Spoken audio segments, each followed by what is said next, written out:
कि हमारा जो यूनिट है, बॉडी का यूनिट है, वो सेल है, और बॉडी में जितने भी काम हो रहे हैं वो सब सेल की वजह से हो रहे हैं। तो हमारी जिम्मेदारी क्या है? उस सेल को हेल्दी रखना है।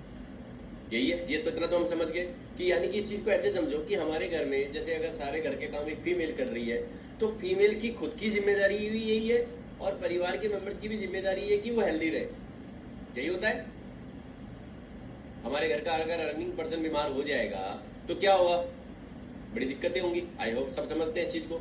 तो सब चाहते हैं कि वो हेल्दी रहे, उसको अच्छा खाना पीना मिलता रहे, है ना?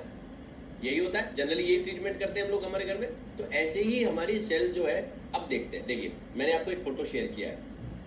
ये एक नॉर्मल सेल है, ये एक नॉर्मल सेल है जो जनरली होती है वो माइक्रोस्कोप के जरिए नजर आती है ना, माइक्रोस्कोप के जरिए।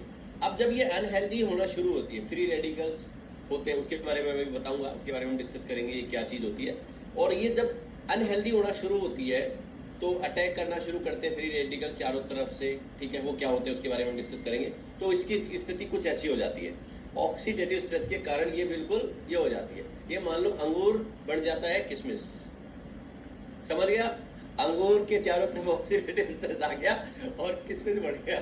चलिए, अब ये देखो, ये है हेल्दी सेल। नजर आ रहा है आपको? ये हेल्दी सेल, दोनों हेल्दी सेल ठीक ठाक है, मतलब इतने भी हेल्दी नहीं है लेकिन ठीक है, ठीक है? ये दोनों हेल्दी सेल है।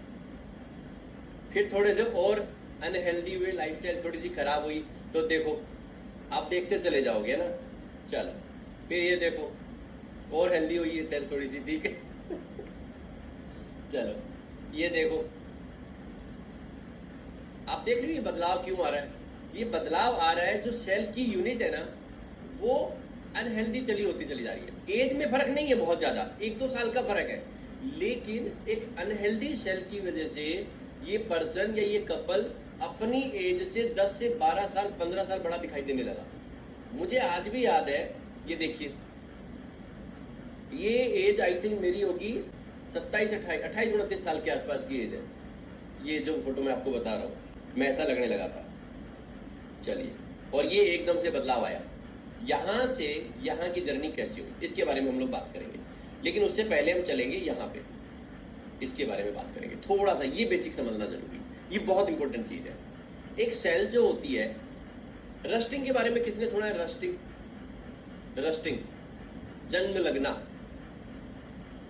जंग किस चीज पे लगता है जनरली? हमारी नॉलेज के अकॉर्डिंग लोहे पे लगता है। कितने लोग जानते हैं लोहे पे जंग लगता है? क्या जंग लगने से लोहे पे कोई फर्क पड़ता है किसी तरह का? कौन शेयर करेगा? आयरन, बिल्कुल बिल्कुल साजिया मैम, जंग लगने से लोहे पे क्या फर्क पड़ता है?